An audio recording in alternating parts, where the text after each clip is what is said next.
Stranger Things podcast episode number 1, The Vanishing of Will Byers.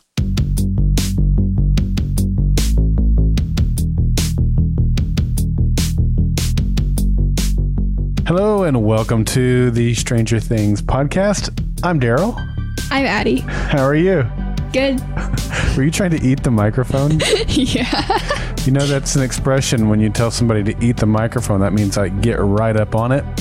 It doesn't mean literally eat the microphone.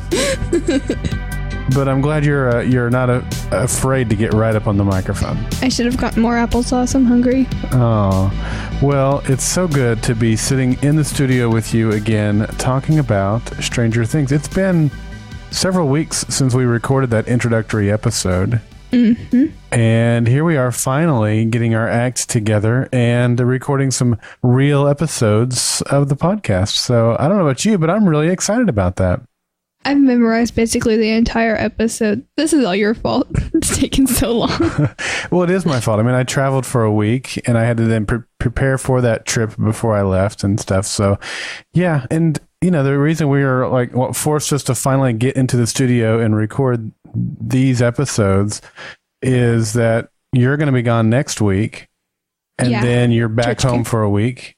And then you and I are both gone for 2 weeks straight pretty much after that. So we have to do 4 episodes this week starting like we're recording this on June 20th. And then like the first week of July, we're recording the final 4 episodes. So you and I have got ourselves into a situation where we're having to record a lot of episodes in a short amount of time. Sounds familiar. It does, but it should be a lot of fun. And Addi and I are super grateful that you have decided to join us for this journey through Stranger Things. If you've already seen the series, in case you haven't seen the intro episode, if you've already seen the series and you're wondering, is this podcast for you? I think so, because Addi has already seen the series, the first season, I should say, the series up to this point. And I have not.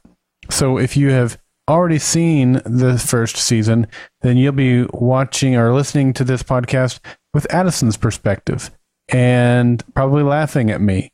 And if you haven't seen the full season yet, if you're watching it an episode at a time like I am, then this podcast is for you too, because you'll be able to join along, not be spoiled about what hasn't happened yet, and you know, make contributions to the podcast with your feedback and just kind of join us for the ride an episode at a time. So I think it's going to be a lot of fun.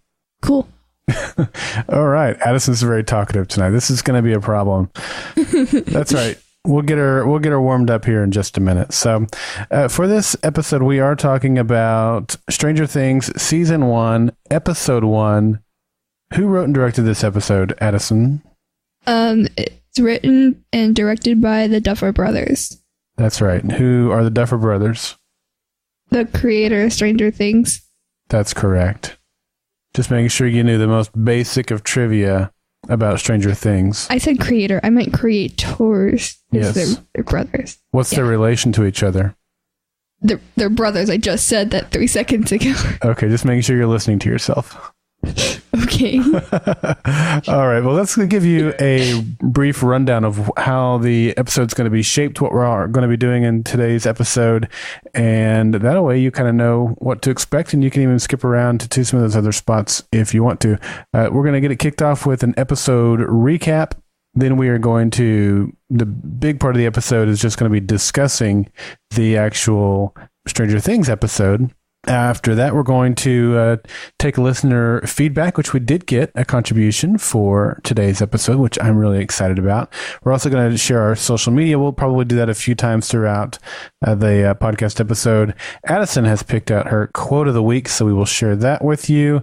And I'm going to give some of my predictions about what I think is going to happen, or questions that I have, and that sort of thing.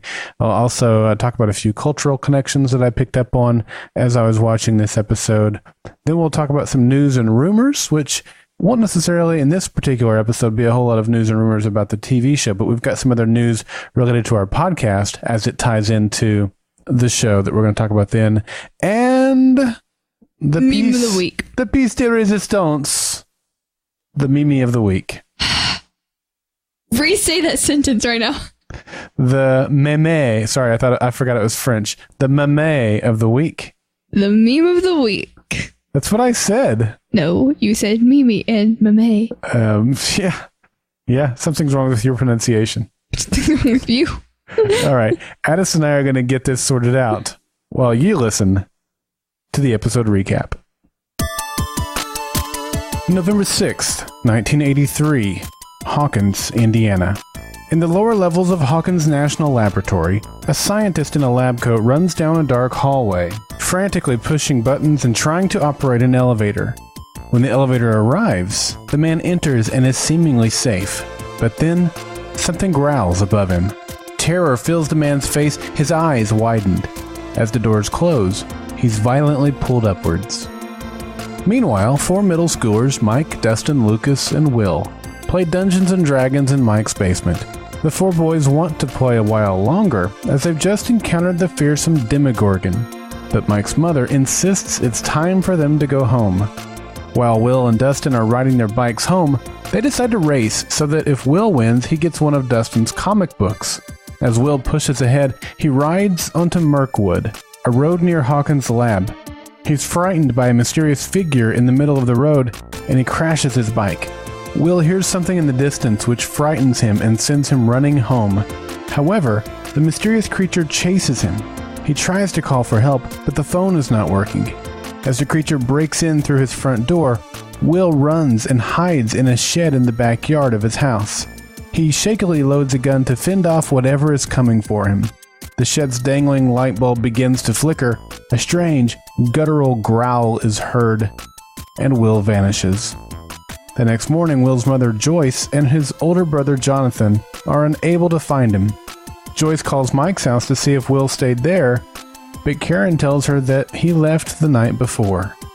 At Hawkins Middle School, Dustin, Mike, and Lucas are a little surprised that they haven't seen Will yet. They have a run-in with the bullies before heading to class. Meanwhile, at Hawkins High School, Nancy, Mike's sister, makes out with Steve Harrington in the bathroom, and they make plans to meet up later. Joyce hurries to the police station to talk to Chief Hopper, who she hopes can help find her son. As Hawkins is a quiet, sleepy town, Chief Hopper questions Joyce's claims and doesn't take her too seriously. Hopper's first instinct is to question her ex-husband, Lonnie, but Joyce insists that any potential involvement of his in Will's disappearance is unlikely. Nonetheless, she agrees to call him. At Hawkins' lab, a team of scientists, including Dr. Brenner, suit up in protective suits before entering the quarantined underground subsystem. There, they find strange biologic growth spreading, originating from a mysterious fracture in the wall. A young girl dressed in a hospital gown with a completely shaven head wanders into Benny's Burgers. Benny Hammond, the owner, catches her in the kitchen stealing fries. After class at Hawkins Middle, the boys become overwhelmed with excitement when their science teacher reveals that the Heathkit ham shack he ordered has been delivered. However, the school principal and Chief Hopper interrupt to question them about Will's way home the previous night. He tells them to go straight home after school and not go biking around looking for Will. In a flashback scene, Joyce is in the woods at Castle Byers, surprising Will with tickets to see Poltergeist. In the present time, Joyce and Jonathan are at the fort, looking for Will. Back at Benny's Burgers, Benny feeds the girl and attempts to make conversation, but she keeps quiet. He realizes she has the digits 011 tattooed on her left forearm. When Benny inquires about the number's meaning, the girl indicates that the numbers refer to herself. While she eats, Benny steps away to make a phone call to social services. He assumes the girl has been abused. The girl becomes irritated by a noisy fan. She stares intensely at it, lowering her head. Suddenly, the music on the radio becomes heavily distorted, and the fan jolts and stops. The girl relaxes and resumes eating. At Mirkwood, Hopper and his officers Powell and Callahan are out on the road where Will crashed his bike. They find it tipped over and abandoned by the trees on the side of the road. Joyce tries to call Lonnie but is hung up on by his girlfriend Cynthia. The cops show up with Will's bike. Hopper looks around the house for clues and is drawn to the shed. The light flickers, and he is startled by Callahan entering the shed. He tells them that they need to organize a search party. Mike and his family sit around the dinner table. Mike wants to go looking for Will, but his mother says no. Nancy asks her mother to go study at her friend Barb's house. She says that nobody leaves the house until Will is found. Nancy gets upset, and in a fight with Mike, he spills the beans about her new boyfriend. A search party is out in the woods at night looking for Will. Scott Clark tells Hopper that Will is a good student. It's revealed that Hopper's daughter died a few years back. Lucas and Mike talk on their walkie-talkies. They discuss how Will was willing to put himself in danger to help the group while playing D&D the night before, and they agree to meet up and look for him. Mike spots Steve trying to sneak into Nancy's room. Benny is doing dishes in the kitchen and tells the girl that a smile looks good on her. A woman claiming to be from social services arrives to pick her up. Benny invites the woman into the diner, and when his back is turned, the woman shoots Benny. Benny is deceased on the floor, while a number of agents arrive to collect the girl, who uses her telekinetic abilities to kill two of the agents and then escapes. The boys are out searching for Will while Nancy and Steve study in secret in her room. Steve makes moves on Nancy, and she puts him in his place. They return to study. Joyce and Jonathan go through family photos. Jonathan breaks down feeling guilty about his brother's disappearance. Joyce tells him it's not his fault, that Will is close, that she can feel it. They choose a picture for his missing flyers. Joyce receives an ominous static call on her home phone. Joyce says to Jonathan that she can hear Will breathing. There's static, some growling, and the lights flicker. The phone surges with electricity, briefly electrocuting Joyce. While searching for Will in the rain, Dustin wants to turn back. Mike and Lucas disagree, moving forth with their plan. They hear rustling in the bushes and find the girl. And we're back. I love that we get to do the episode recap, like pre-produce it, package it. That way we don't have to like read it as we go on the episode. Saves a lot of post-production time too. That was one of the smartest things I ever did on the Fringe podcast, was when we went to reading the episode recap to pre-producing the episode recap. Why are you smiling and nodding at me? Because it's fun. I see. Well, they can't see that when they're listening. Oh, well. Okay. They'll know it now. All right. You didn't have to say anything.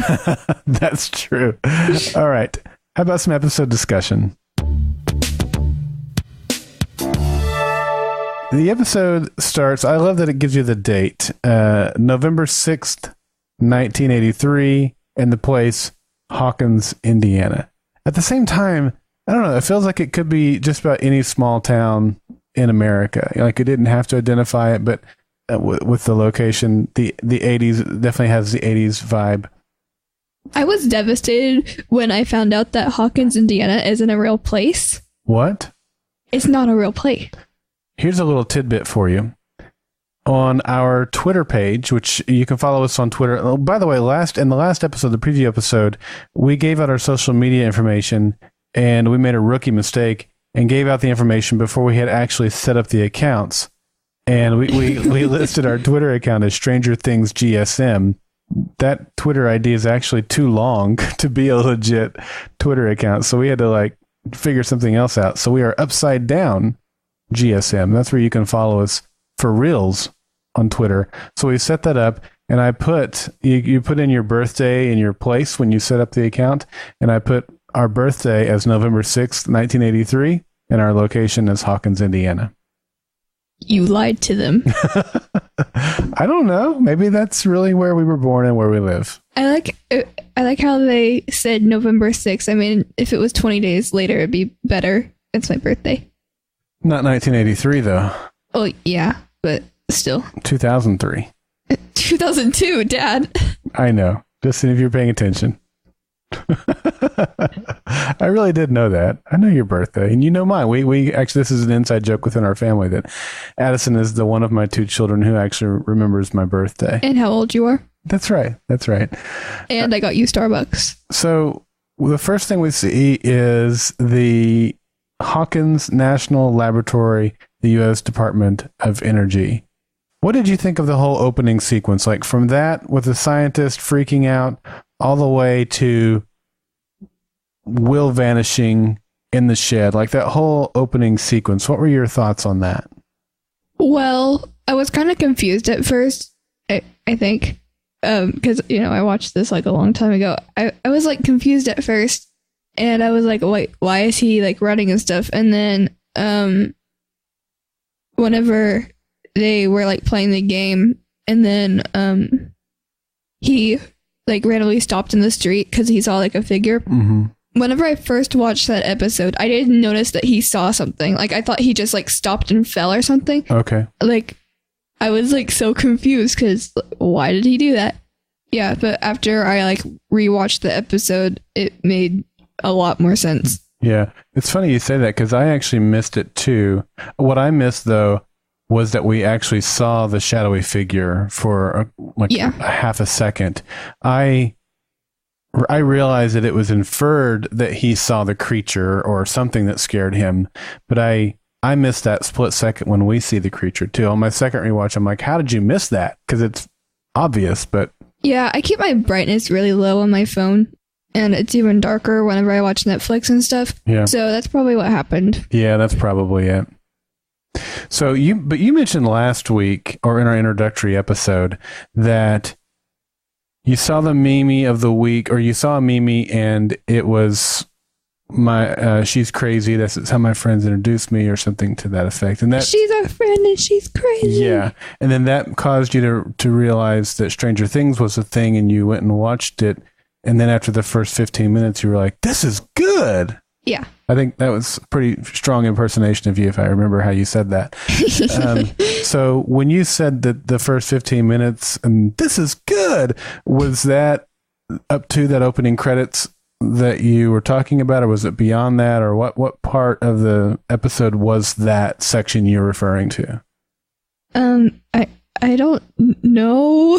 Okay. 15 minutes was just an estimate. Well, okay, and so, that's why I asked you if it was like until the credits rolled or something like that. Yeah, it was until like the light bulb started flashing in the shed. I think it was right after he disappeared. It was either right before or right after. I can't remember. But then like Netflix like stopped working, and I was like, dude, are you serious? Did that have anything to do with your unhealthy infatuation with sheds? Was I not supposed to tell people about that? Okay, let's act like that didn't happen. Let's act like you have a normal appreciation for sheds, like every other person. This is a moment where I wish we were live broadcasting this. Addison is just crying. Okay. So for the reason I'm asking you about the intro and what you thought of it and stuff like that, because I really felt like this show has one of the stronger openings of any show I've ever seen. There are really two shows for me that stand out above any other that I've ever seen. Lost to me is still number one, the pilot episode, and I'm not sure when the credits rolled on that one. In fact, I'm not sure if the credits rolled until we saw Lost at the very end of that episode. But that first segment, 10 minutes or so, is just exhilarating and just launches you into the episode and the series like nothing else I've ever seen. And then Fringe, for me, is amazing as well. The opening with that on the airplane and the guy's face melting off and all of that just makes you go, what? I've got to keep watching to figure out what in the world's going on. And to me, this is right up there. In fact, I might put it up there equal with Fringe. Lost is still the best by far of anything I've ever seen. But to me, this was such a strong opening. Like it gets to that point where, like you said, in the shed where the light dims, and I'm just like, wow, let's go. Let's do this. So to me, it was an incredibly strong opening. Yeah. And for like the actual like theme song and stuff. Yeah. Every single time it comes on, I dance to it. Like I have it on my Spotify playlist. Yeah. Legit. And there's a skip intro button on Netflix, but they really should have that on there for Stranger Things because it's amazing. And whenever Mom and Colby were watching it, they skipped the intro a couple times, and I was like, What is wrong with you? Why would you purposely skip the intro? Mm-hmm. We have our next door neighbors are Alan and Mandy, and they're really super cool people, and they're nerds like we are. And so I sent her a text earlier today, actually, and I said, hey, have you and Alan watched Stranger Things? And she's like, we love Stranger Things. And before I could reply to say, oh, cool, Addi and I are doing a podcast, she replied again and said, its theme song is my ringtone. So, yes, she's awesome. So yeah, apparently they're really into it. So then I told her that we had a podcast. Let me ask you, this is a question that you may not be able to answer because you know so much, but what is the scientist running from? I mean, obviously to me, he's running from the thing that took Will, the thing that Will saw in the street, but what is it? Is it a creature that they created? Is it like some sort of animal that then they injected with something or turned into some sort of mutant, or what is it? Is that can you speculate on that, or do you already know? Does that say the name of the monster in episode 1? Well, no. Or what the kids are calling it? The kids call it the Demogorgon, which I even as a I haven't watched anything, I know that. So I don't really think that that's spoilery. Okay, yeah. So the kids call it the Demogorgon, but if you actually like have played Dungeons and Dragons or know what the Demogorgon figure looks like, it doesn't really look like that, or like how they have it on the show. So I don't think it's the Demogorgon, but it's some sort of other monster. So yeah. Okay. Oh, that's interesting. Yeah, I love too when the kids are playing D&D and Will rolled a 7 and the Demogorgon got him. And that's complete foreshadowing at that point. Like and it doesn't take long to figure that out. I mean, because like I said before the opening credits, Will is captured by the Demogorgon. But I still I appreciated the foreshadowing they had with the boys in their D&D game that they were playing. Either Dustin or Lucas, one of them says to Will, like he says it was a 7, and then the other one says, did Mike see it? And then Will says, no, he didn't see it. So then the other one says it doesn't count since Mike didn't see it. And then he decided to tell Mike that it was a 7 and he lost. Right. He was honest about it. Yeah. And he could have casted the protection spell and like protected himself, but he didn't, and he chose Fireball, and he tried to like protect his friends. Everybody. Like, yeah. Yeah. So the D&D game is over. They're going to race back to a certain point. Then they have to part ways, right? Which keeps Will by himself. But I'm talking about Dustin and Will. But they have a race about the X-Men comic book. It's X-Men number 134. What do you know about this comic? So the cover of it looks like a Stranger Things shirt that I have that I got from Loot Crate. Mm-hmm. So it has the, background with the Demogorgon, and then it has 11 in the middle with her arm, out her thing, and then the her thing. Okay. It doesn't make noise at all, but and then the sides have all the characters like Hopper and Joyce and Jonathan and Will and Dustin and Mike and Lucas. Mike Wazowski. We went over this last time. I know we made it like 20 minutes almost into this podcast before I got to it. Okay, is that all you know about the comic? Yeah, basically. Yeah, and I don't know a whole lot about it either. I did find the comic online, and I didn't read the whole thing. I would love to hear from you listening because I know we have a lot of really nerdy, aka awesome comic book folks in our listening audience at Golden Spiral Media. So I would love to know, because I can read about a comic, I can read the comic, and I can read about like the wiki page, which I also did that, but that's only giving you a snapshot of what that particular issue is about. And really the fuller context is grasped by knowing what led up to that point, what happens after that point, the greater context. The whole series? Yeah. And now I know that this is your T-shirt that you're talking about, as you mentioned, closely mimics that cover of that particular issue. I believe it's Jean Grey is the X-Men who is in the middle of that, where 11 is on your T-shirt. And in this episode, she has an encounter because she has Jean Grey has telepathic abilities, and she has a mind meld, and the end result of that causes her to become Dark Phoenix, where she kind of, I believe, fully comes into her powers. And that's kind of where my knowledge and understanding of this comic stops. I don't fully... Yeah, that's the last page. I looked at the last page. Yeah, but even then, I'm like, I don't fully know Jean Grey's powers. I have a pretty good grasp on them, I think. And then as she is the Phoenix, there I get really foggy because most of my knowledge on that comes from what I've seen in the movies. And then the Dark Phoenix, I'm completely lost at that point. So, like I said, I'd love to have some input from our listener base to get some feedback on this comic, some foreshadowing that it may lay out in terms of 11 and the series as a whole, and even some tie-ins that you've seen. At that point, we get a little bit dangerous with spoilers, unless you want me to save your feedback for our final episode when we cover episode 8. But anyway, yeah, send us in your thoughts on that, because you've just heard the limit to what Addi and I know about that particular comic. But they definitely threw it out there for importance, so I think we should probably bone up on our knowledge of episode 134. All right.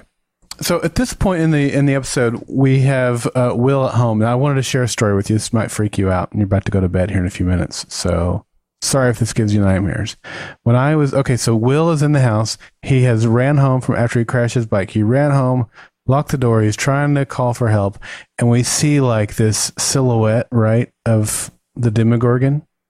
Yeah, he looks out the window and you see it coming. And then a couple of seconds later, you see it like through the window, and then the door unlocks, and I'm just like... Yeah.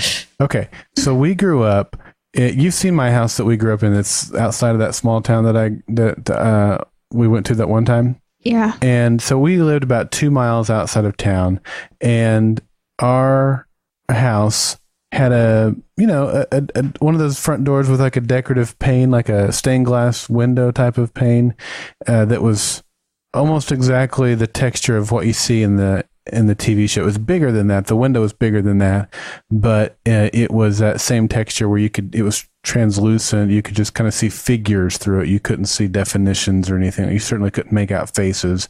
You could just see, shapes. And my parents went bowling. They were in a bowling league. And so they were gone. I think it was on Tuesday nights. Every Tuesday night, they would go bowling. And so it was just me and my real brother, who is 2 years older than me, and our stepbrother, who is 1 year, like he's in between us. So it was me, and then our stepbrother, and then my real brother, all a year apart. And we had this like entryway that was probably like 8 feet wide by 8 feet long, or maybe 6 feet by 8 feet or something like that, where you came in, it was all tiled. And so that's where we all kept our shoes, because we were always muddy and stuff like that. And then that opened up into a hallway, which when you're kids is all you need to play football. We would roughhouse and play in that hallway. And we had our video game system set up at the end of the hallway. It was right between our bedrooms. We could come out of our bedrooms and, play the video game. So that was kind of our communal area where all three of us boys would always play and roughhouse and wrestle and just do whatever. And so we were there playing in that hallway. And again, the parents are gone. It's dark. It's night. And the front porch light is on. And again, it opens up into this opening where the entryway is. And we see somebody walk up to the door. And the window and the door would stretch from almost the top of the door, so you could see the full top of the head, all the way probably down to mid-thigh, not knee. I don't think it went down that. It wasn't that big of a window, but you could see a good chunk of space. And we see somebody walk up to the door, and they're just standing there. And it's a man. They don't knock or anything? They don't knock. They don't ring the doorbell. They had doorbells back then? Yes, we had doorbells back then. And he just stands there. And so we're all roughhouses, and we just kind of stop and freeze, because it's like, who is it? And he just stands there. And then he turns and walks away. And we're all just like, what? Because it's creepy, right? We're out in the country. It's at night. This strange figure walks up to the door, just stands there, and then turns and walks away. And so after, I don't know, 30 seconds to a minute, we all kind of muster up our nerves, and we open the door and we go out. We don't see anybody anywhere. Now, it was out in the country, and he could have, who knows where he could have gone, because it was dark, even though we had porch light on and stuff like that. There's no street lights. And so, yeah, the mystery man disappeared. And to this day, I don't know. But it creeped us out so bad. So if it's any of you guys, call us. So as I'm watching the episode and you see the figure of the Demogorgon go across that window, totally gave me flashbacks to that night with the creepy man standing at our door. Was he just like staring into your house or trying to? Yes. So you guys couldn't go in front of the window. Right. Wait, how did you know he was there if you couldn't go in front of the window? Well, we could see the window, but we didn't go to the door. I don't know. Again, because it's got that covering on the glass, so I don't know if he could see us or not. But we could, because he's out in the light, and we could definitely see the figure of him. What he could see, I have no idea. And maybe he was like a thief or someone, but just trying to figure out if somebody was home, and he realized we were home and decided to not break into our house. I don't know. Okay. It's creepy. Okay. Why did you say this would give me nightmares? Well, because I tried to tell that story to your mom one time and she wouldn't let me finish. Okay, so we've talked about Will going to the shed and disappearing and all that stuff. So right after the credits are over, Hopper is sleeping on his couch and there's a news broadcast in the background and she's talking about a power outage with an unknown cause. And right before they all left Mike's house the night before, his lights were being all weird and stuff, like right before he turns off the light in his garage.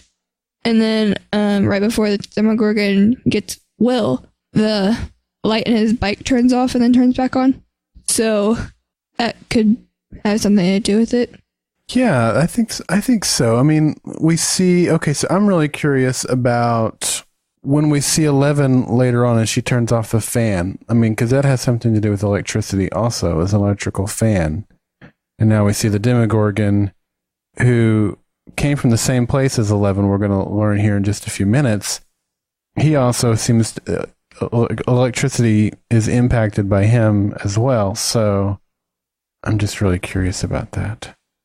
Should I give you my theory now, or should I wait till my predictions section? Are you gonna forget? No, I've got it in the notes. Okay, then wait. Okay, I will wait. I thought it was interesting too. This is our first introduction to Hopper, and he's overslept. There's beer cans everywhere. The TV was left on all night, and then we see him out on his back patio, half dressed, and we see him showering, and then I love this. He brushes his teeth. He smokes a cigarette. I noticed that. He drinks a beer. He takes some pills. Yeah. So I would do all that before you brush your teeth, but whatever, man. And you're not really thinking, you're like, man, this guy's a lowlife, And then he puts on the uniform and it's like the chief of police. And you just know there's a story here. Like, you don't expect these to be the behaviors of your chief of police. We got a clue to that at the very first scene when we first saw his house. There was that children's artwork there, and it showed a mommy and a daddy and a little girl. And we learned at the very end of the episode kind of some more of that story. But now when you have those two pieces and you see his behavior, you kind of understand maybe some of the demons he's battling in his life, and it starts to kind of fit together a little bit. Yeah. I hope we get to learn more, though. You do. Okay, good. Spoiler alert. That's not spoilery. Okay. So at this point, Joyce has figured out that Will is missing, and she is just railing on Jonathan, the older brother. And I'm wondering if, Jonathan and Will are from different relationships, like maybe they're half brothers. There's a pretty big difference in their ages, so it could just be that maybe Will was unplanned, but you know what I mean, or because of the age difference, but also because she's putting so much burden and responsibility on Jonathan. She's really being unfair to Jonathan. Yeah. I mean, Jonathan's in there cooking breakfast, and she's yelling at him because he didn't get Will up. I mean, who's the parent here? Who's the one responsible for getting Will up? Either Will or Joyce, not Jonathan. And then when she finds out that Jonathan wasn't at home the night before, it was because Jonathan, again, was trying to be responsible and worked an extra shift to help the family out financially. And, you know, she's just railing on him for that. And it just seems like Jonathan's a really good guy who's trying to be responsible, has more responsibility placed on him than he probably should. Not that he can't handle it, but most kids of that age, he's still in school. Like he should be worrying about things that people his age worry about. And so anyway, I just felt like she was being completely out of line. But at the end of the episode, they kind of have a bonding moment where they cry together and hug, and she apologizes to him. So when they're looking through the pictures? Yeah, when they're looking through the pictures. So I'm hoping that their relationship will get better. It's also kind of like a foreshadowing whenever they're looking through the pictures, because she says something about like these pictures are amazing or something. So like he took the pictures. Yeah, like he took the pictures. Yeah, so he's got a talent there of photography that maybe is untapped because he's having all these other responsibilities, or maybe she doesn't recognize because she's either focusing on Will or her job, and I can't figure out which it is, or maybe it's a little bit of both. But I definitely feel like she favors Will over Jonathan. Maybe it's not usually like that, but since the whole story is basically just them like without Will, maybe it's not normally like that. Maybe. It is hard, especially with me, because I've only seen the one episode at this point, and it's their entire relationship, except for that first 2 minutes when he's cooking breakfast and she's upset with him because he didn't wake Will up. After she goes to Will's bedroom and he's not there, now we've got a crisis on our hands. And so almost my entire knowledge of them is in crisis mode. So I certainly don't have a full grasp of how things are working between them. But my first impression is she needs to chillax a little bit on Jonathan. Yeah, that makes sense. Okay. What were your thoughts, or do you have any about Hopper? So Joyce freaks out. She goes to visit Hopper. Great scene, by the way. Might be more of this scene coming up later. But when Joyce confronts Hopper, and he's just like blows her off completely. Did you have any thoughts on that? Well, I was kind of like, why are you doing this? Like, her child is missing. But then it seems like something like logical that would happen because she's, crazy. And since we don't know what she's normally like, is she like normally crazy, or is she just like this because her child's missing? Right. And he also said that the worst thing that has happened within the 4 years that he's been working there is an owl attacking someone's head. That was hilarious. Yeah. I wonder if that is a Twin Peaks reference. Huh? Twin Peaks. One of these days, you got to watch Twin Peaks. Why can't I watch it now? You probably could. There's no reason why you can't. Is it on Netflix? I don't know if it's on Netflix or not. But anyway, you should. It's pretty weird and crazy, but it's really good. Yeah, I don't know. I kind of had the same impressions you did, where on one hand you're like, dude, this woman is freaking out. Her son is missing. But again, we have more knowledge than either of them do. It's a small podunk town. Nothing ever happens there. So you kind of don't blame him for just wanting to calm her down and help reassure her that nothing has gone wrong. But of course, we know that something is actually very seriously wrong. So it's going to take him a while to figure that out, but he eventually does. Okay, so the next scene we get is back at the lab. We get a little bit more information. I'm really curious about this too, but I know you can't say too much. So tell me what you can, but obviously don't spoil me. But we see a bunch of scientists getting into like quarantine gear. They go into this area where like the lights are flickering again, electrical issues. I thought that was interesting. We see a crack in the wall, I think, and like some stuff like pulsating on the wall. One of them asks about the girl, and I think the other one says she can't have gone far or something to that effect, which I'm pretty sure they're talking about 11 because of what we see later on in the episode with them hunting her down and stuff. So I'm guessing that that's where the Demogorgon came from, and he escaped from there. That's why I was saying earlier, like the Demogorgon is some sort of creature or mutant that they have created. Like maybe it was a human and they tried to mix it with some sort of other animal. And I'm coming up with this theory. Well, I'm getting ahead of myself. I'm just about to give you my theory on 11 and the Demogorgon. So I don't know. I just found this scene to be really mysterious and interesting. Like there's some really big clues there, but I don't know what to do with them yet. I don't know what to say. Do you not know what to say because you don't want to spoil me, or because you just don't really know what to say? Both. Okay. Because I also rewatched the last episode today. Okay, so you I don't want you to spoil me then. Man, I really want to know. Okay, we'll just wait. I'll know it here before too long because we're going to finish the series here pretty quickly. Okay, so let's get back to Hopper. He's at the school. He's interviewing the three boys. And again, I'm not impressed with Hopper. He's a complete jerk to these guys.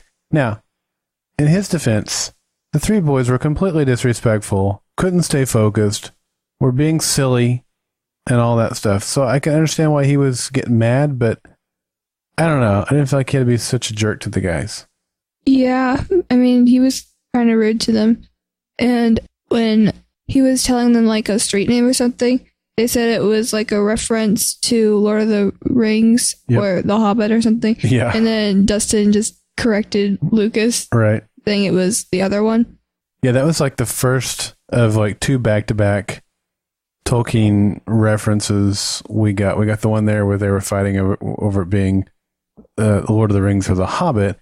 And then we get the flashback right after that with Joyce and the Castle Byers or whatever it was called. Is that what it was called? Yeah, Castle Byers. Yeah. And the password. Yeah, the password was Radagast, which is a character from The Hobbit. Yeah, I actually Googled that earlier because I had no idea who that character was. Yeah, I've and never now that seen I'm thinking about it, I'm not sure if I know he's a character in the Hobbit movie, but I'm thinking that's actually a character from another piece of literature that Tolkien did that's in the Lord of the Rings universe that Peter Jackson pulled into the Hobbit movie just to kind of flesh it out because he turned a single book into 3 freaking movies. But either way, Radagast is a character, a wizard from the Tolkien universe. So again, as we're establishing this show, we talked in our introductory episode about Stephen King and John Carpenter and Steven Spielberg and some of their movies. Now we're seeing some other pieces here with X-Men and Tolkien, some things that, again, we should probably kind of have our antenna focused toward those works in order to really glean pieces of information that, at the very least drew inspiration, were sources of inspiration for this show, but also might give us some clues as to what's happening within this particular show. So does that mean you and I need to do a Lord of the Rings binge as well? I'd rather not. What? They also referenced Poltergeist. Yes. Yeah, and I think you and I talked about Poltergeist a little bit in our intro episode. I don't recall if we talked about that or not, but you're right. That was also referenced. This is creepy. I just Googled Poltergeist. You've never seen Poltergeist, have you? Why would I watch it? I first saw it when I was probably 7 years old, something like that. It freaked me out a little bit. A little? Yeah, we were over at my mom would send us off to a babysitter, and while she was at work, and so it must have been the summertime. And this babysitter, they had it. I don't know if they had it because they had HBO or if they had it on like VHS tape, but we watched it, and it was pretty scary. I think I remember one of these scenes because I Googled poltergeist, and there's like a little girl with her hands like on the TV or something like that. Yep. I think I remember something like that, like with a little girl, but I don't think I've seen the actual whole movie. I don't think you have either. It seems like it was on TV not too long ago, like in the last year, and we watched a part of it, but I don't remember ever doing that. But I remember watching it like on my own just because it was on TV and I didn't know what it was. And then I got kind of freaked out with the little girl, and I was like, okay, bye. Yeah, that's what I mean. It wasn't a family movie night or something like that. It was just, it was on and it was on in the house. So maybe you were the one watching it or something. I don't know. But that's another movie we should watch. Okay. Yeah, I mean, I think you could handle that. Okay. So we see in the Castle Byers, and this is the only note I made. I didn't actually make more note when I watched the episode for the second time. There was a comic book and it had Dragon Fire in the headline. So I always look at books and stuff that are placed around. Like there was a book in Hopper's house that I couldn't make out the title or the author.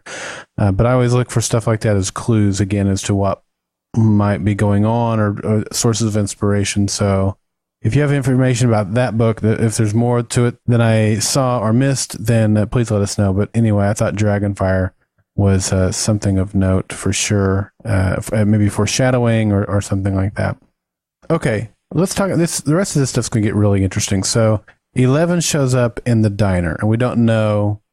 We're kind of like the diner owner. First, we don't know it's a girl because her head's shaved, so she looks like a boy.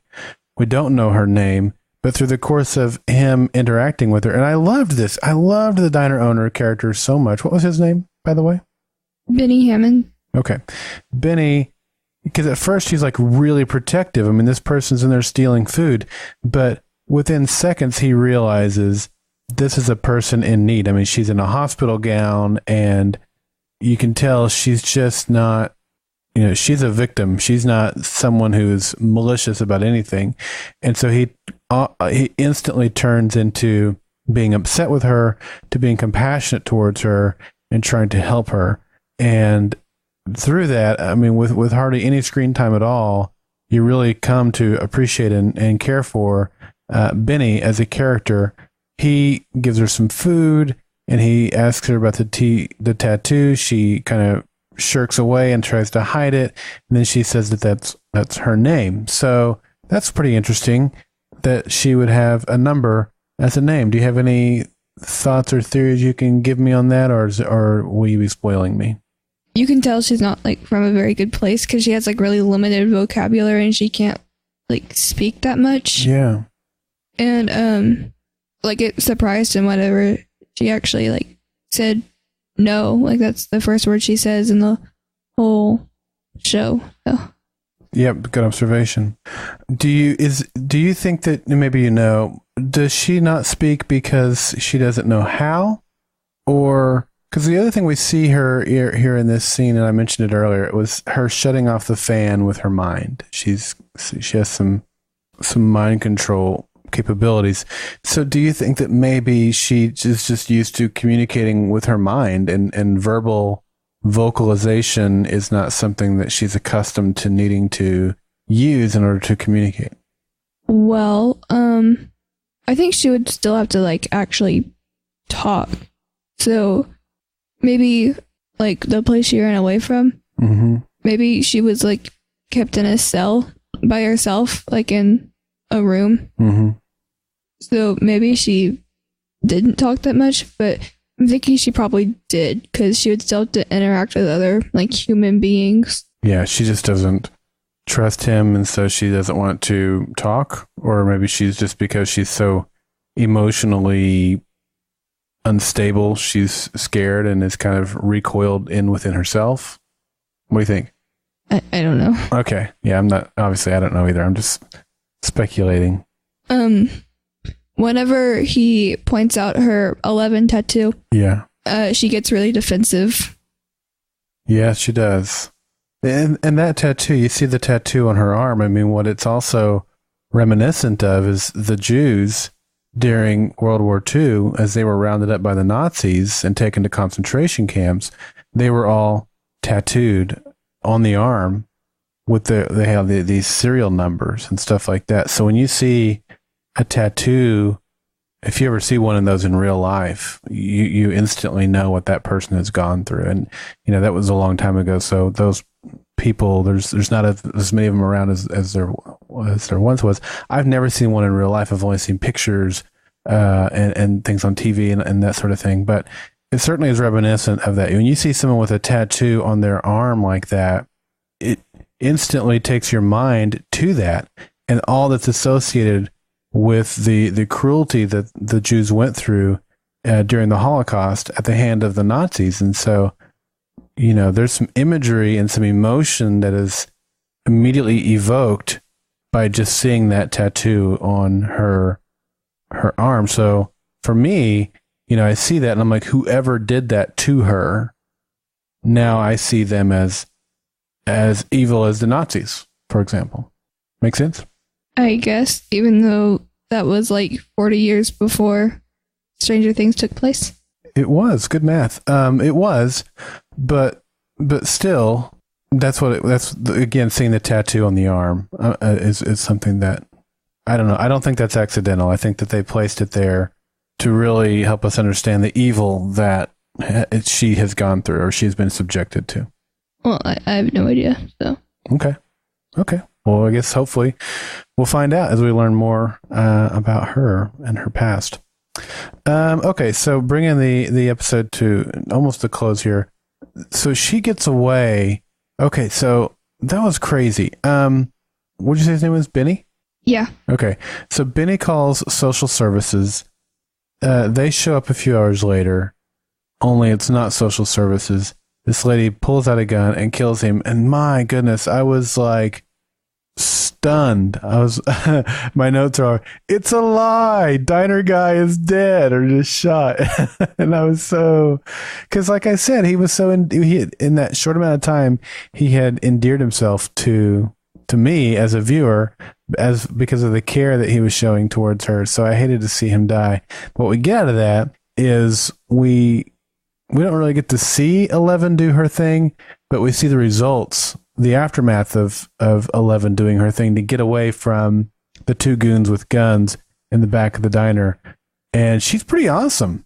Do you remember what you originally thought when that scene took place?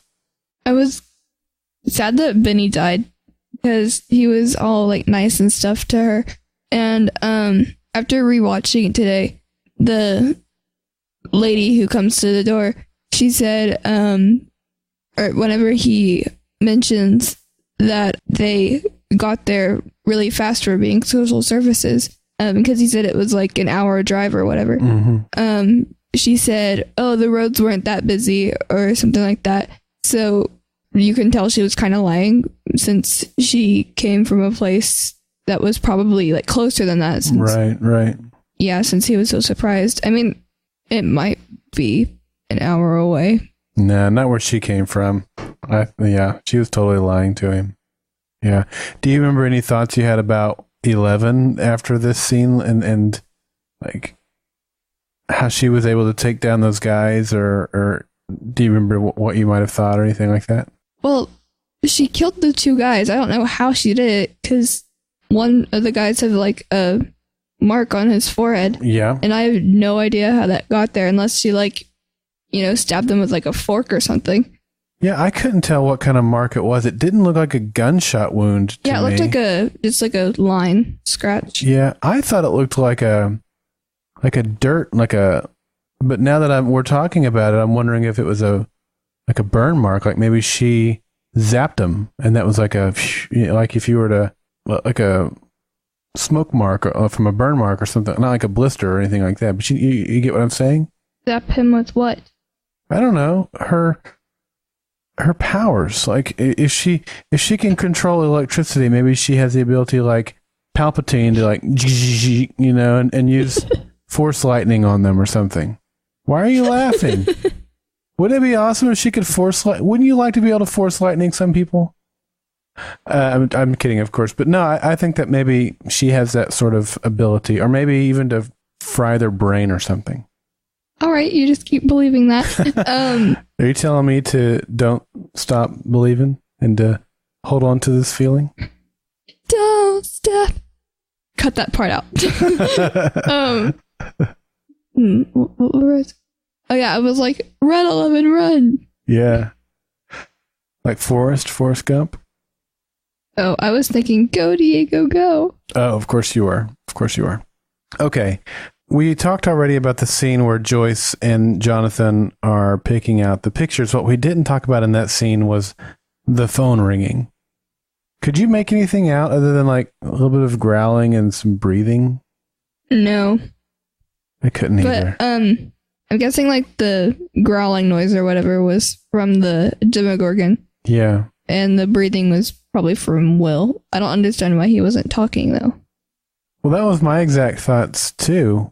I mean, exactly. Why wouldn't he talking? Everything you just said. Unless the Demogorgon has got him under some sort of mind control, or he's been told not to say anything. I don't know. But like, then why call? So I'm really. And then she gets electrocuted from the phone again. The electricity thing. So. And then immediately after, Jonathan goes to the phone. He's like, "Hello, Will." Even though it hung up. Mm-hmm. Yeah, he's just hopeful.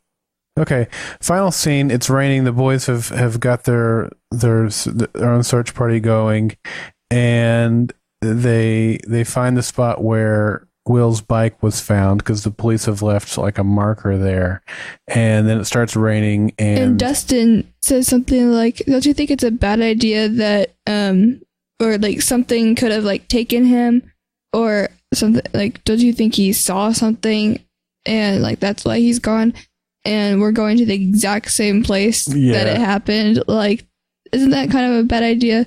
And then they're just like, nah. Yeah, you and I watched The Goonies a couple weeks ago. Well, we did as a family movie night, and that movie definitely played as inspiration to this one, and I think Chunk played as inspiration for the Dustin character, because Chunk was not entirely like, there's some definite differences between the two characters, but Chunk would be like, "Come on, guys, I don't know if we should do that," and Dustin's like, "This doesn't seem so smart to me," So that reminded me of Chunk, and then the Chunk had to do the truffle shuffle little dance. What was that? I'm scarred for life.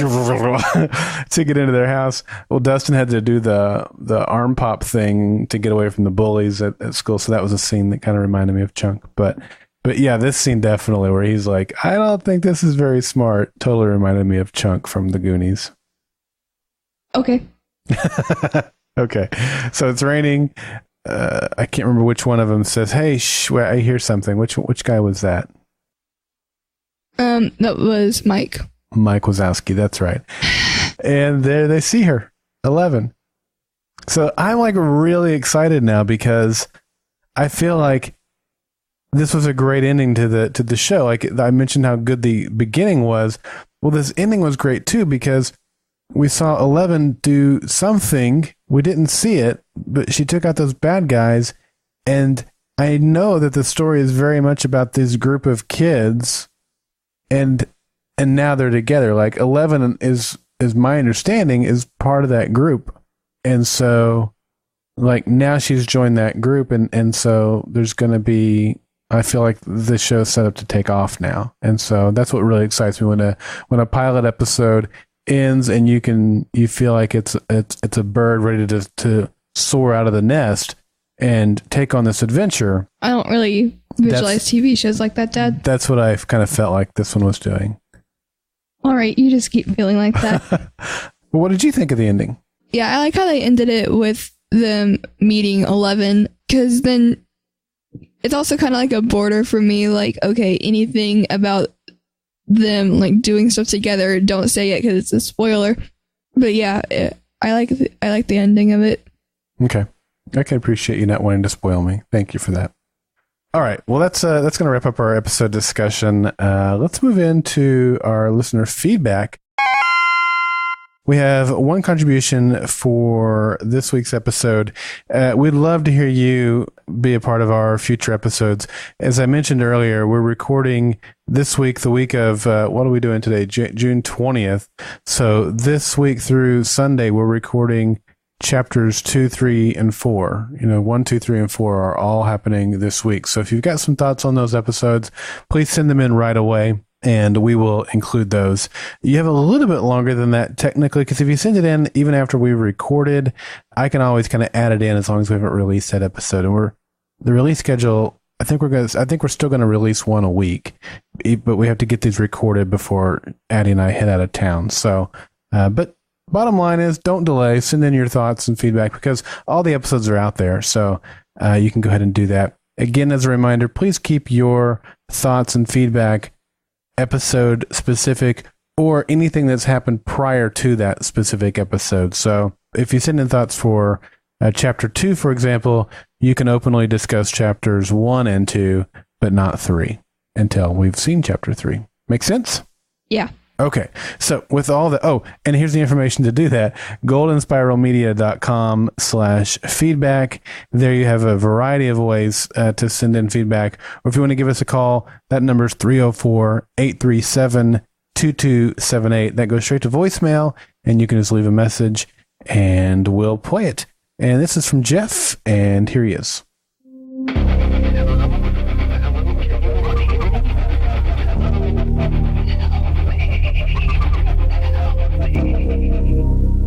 Transmissions from the Upside Down. Hey Darrell and Addi, this is Jeff, X-Force 11, calling in about Chapter 1 of Stranger Things. As a fan of Stephen King and Spielberg, this episode really drew me in. I remember watching it the first time and being immediately hooked. It had those things that I really enjoyed about Lost and Fringe. The mysteries, the relationship stuff going on, just the interaction, the good writing that it had. I was just so hooked on this episode. And even a second time, it just drew me in as I was watching it here. So I'm really looking forward to hearing what you both have to say, and looking forward to sharing this journey with you. X-Force 11 out. All right. Thanks, Jeff. Thanks, Jeff. The one thing that I wanted to mention too, he mentioned Spielberg and John Carpenter. No, he said King. You're right. He didn't say John Carpenter. He did say Stephen King. You were listening better than I was. You and I mentioned, when we were talking about our intro episode, you mentioned something about them coaching or directing Millie Bobby Brown to be kind of like E.T. Mm-hmm. And I was like, what? I'm not sure how to take that. I'm not sure what that means. And I still don't know what that means. But I do feel, in a sense, I just mentioned at the end of the episode how we have this group of friends who have stumbled across this girl, and I do get that vibe where she's, in this case, the alien ET, and they're the group of friends, Elliot and his sister, and those friends who took it upon themselves to task themselves with the responsibility of protecting ET. And so I feel like this is that place where they have discovered her, and they're going to take it upon themselves to protect her. And again, because we had in E.T. the scientists, and they wore these hazmat suits, and we've seen the scientists and wearing hazmat suits. So I can definitely see parallels already starting to happen with E.T. Mm-hmm. Okay. All right. Well, thanks, Jeff, for your feedback. Looking forward to hearing more from you. I'm sure we will. And your thoughts as we work our way through the series. Once again, to all of you listening, that number is 304-837-2278 or goldenspiralmedia.com/feedback. All right, Addi, lay us down with the social media information. Okay. So our Instagram is Stranger Things GSM. Our Twitter is Upside Down GSM, and our Facebook is facebook.com/groups/Stranger Things GSM. That's right. So we were able to get GSM or Stranger Things GSM on all those except the Twitter.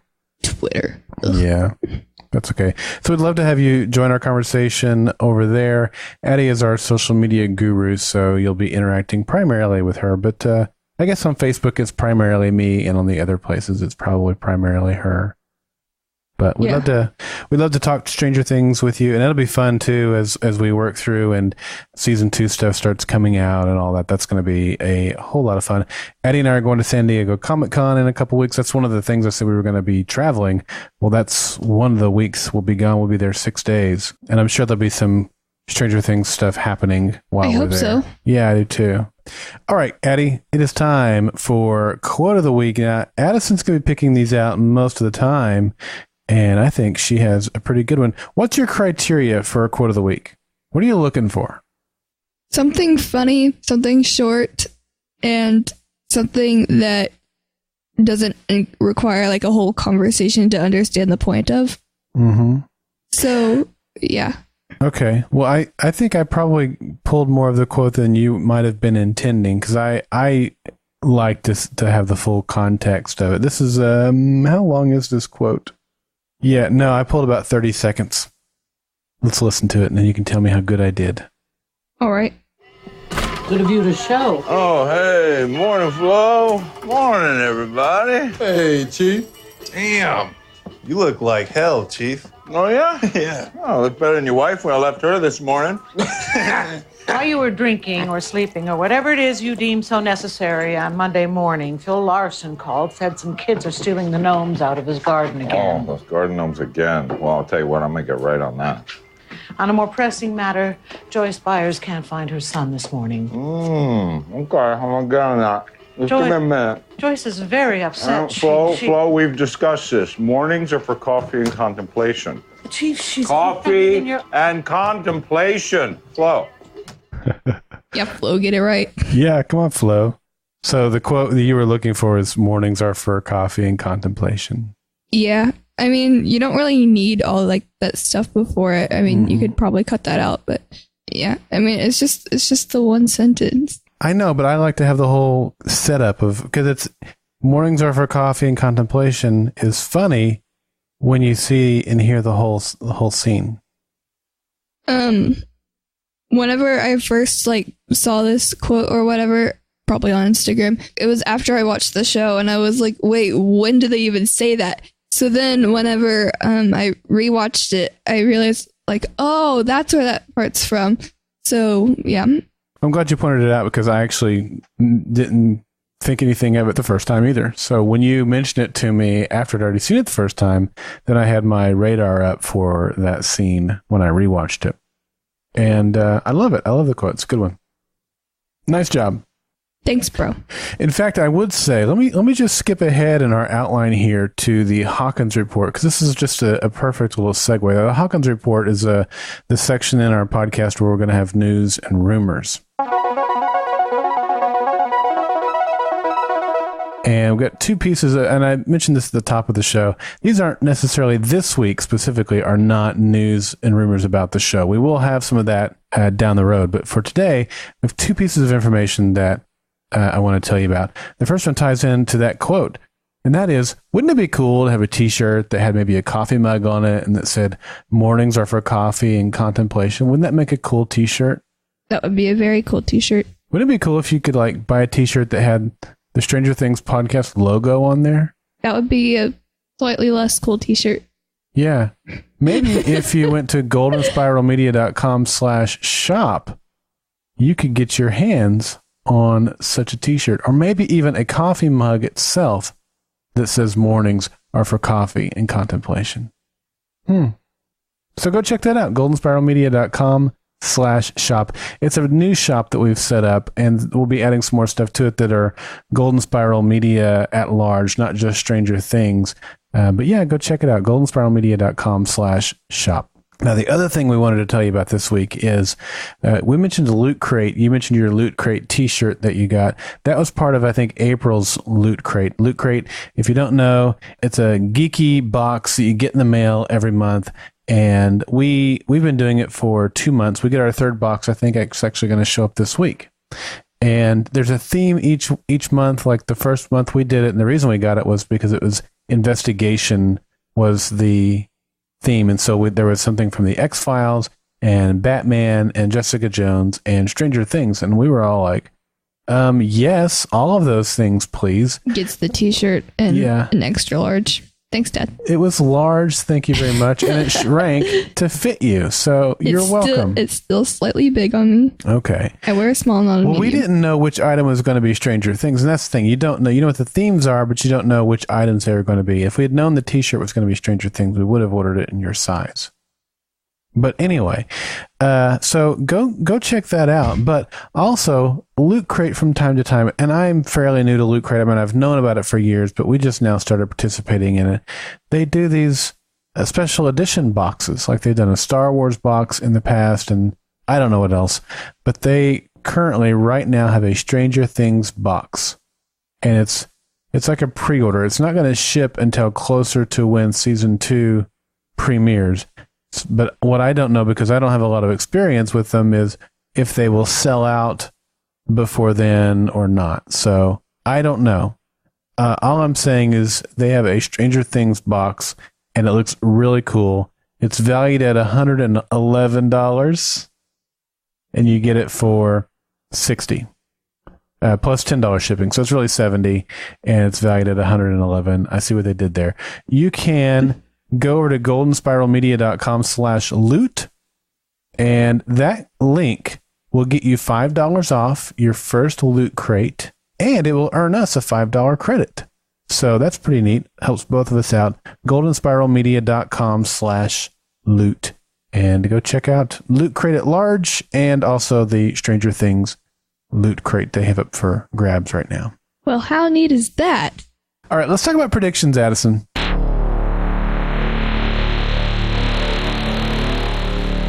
This is where I had a note here to talk about the best opening sequence. We've already talked about that.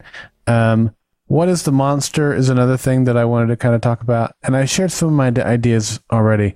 I think it is a animal-human hybrid that escaped. That's like they had it in a room there at the lab. And that's like we saw the crack in the wall, so it broke out of where it was contained. So it got stronger than what they were anticipating. And they were trying to, it's a mutant, kind of like the X-Men. X-Men have, all the X-Men, they have these diverse powers. And this particular one has super strength and the ability to control electricity. But I think it also might have the ability to control things with its mind, just like 11. I think that the 11, like it's probably 8, 9, or 10. If you were to check its arm, it has a tattoo on it.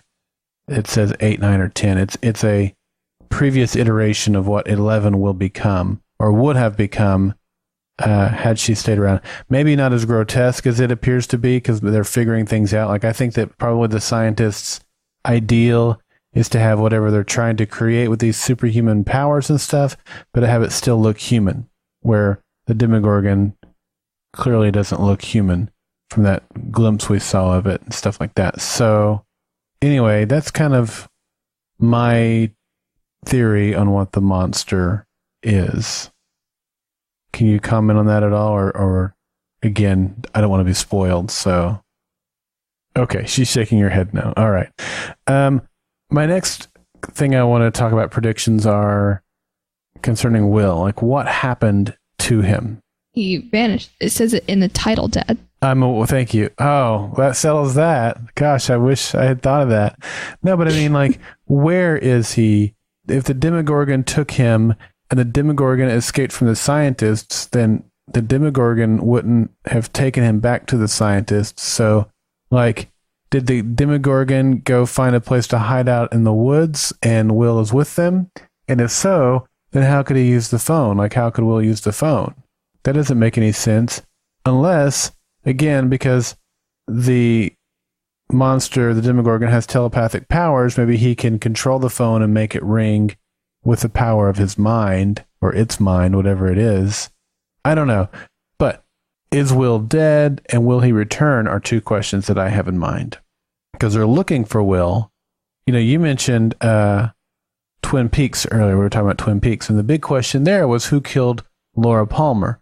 She dies like the first moments of the show, and then you're trying to figure out who did it.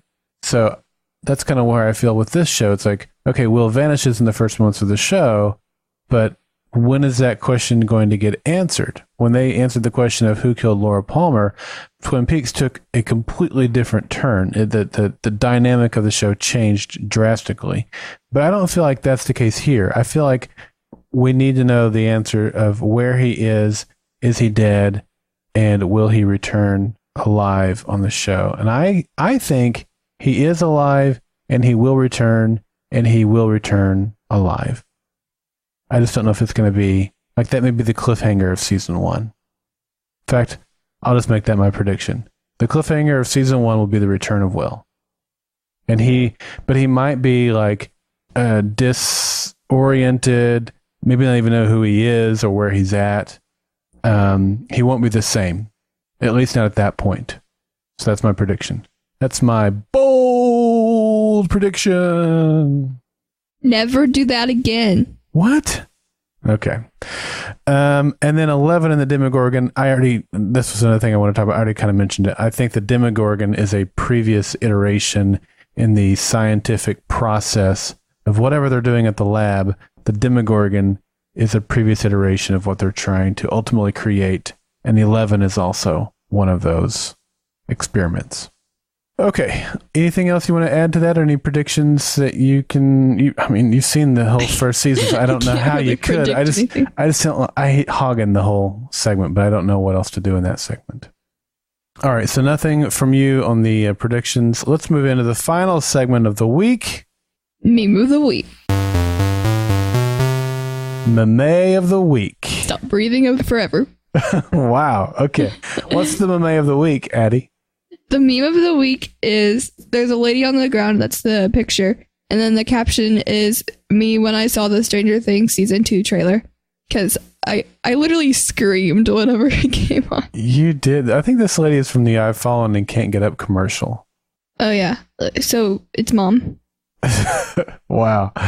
You really did. Like, it came on during the Super Bowl, and when you found out it was going to be during the Super Bowl, you were freaked out. I watched the entire thing just for something towards the end. And then when it came on, you freaked out. I screamed. I ran to go get my phone, and I started crying.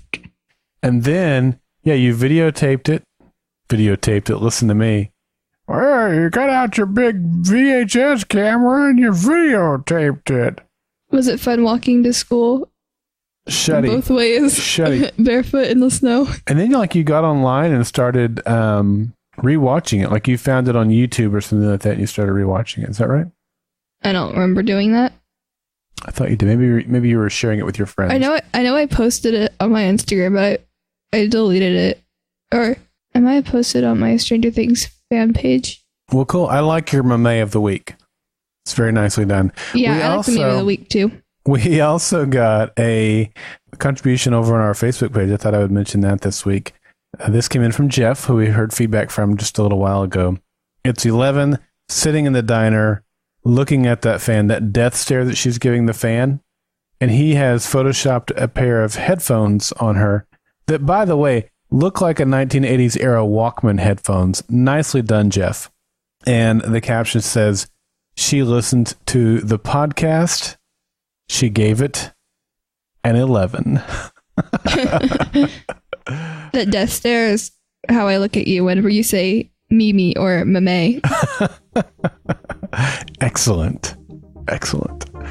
All right. Well, I think that's going to wrap us up for this week. It's been a whole lot of fun talking Stranger Things with you, Addi. Been 3 hours. It has not been 3 hours. It's been an hour and a half, though. We are so glad that you have joined us for this episode. I still don't have a sign-off, so I'm still looking for contributions from you to what my sign-off should be. But Addi, being the podcasting pro that you are, you have yours. So I'll hand it off to you to close the podcast. Thank you for listening, and don't forget to stay strange.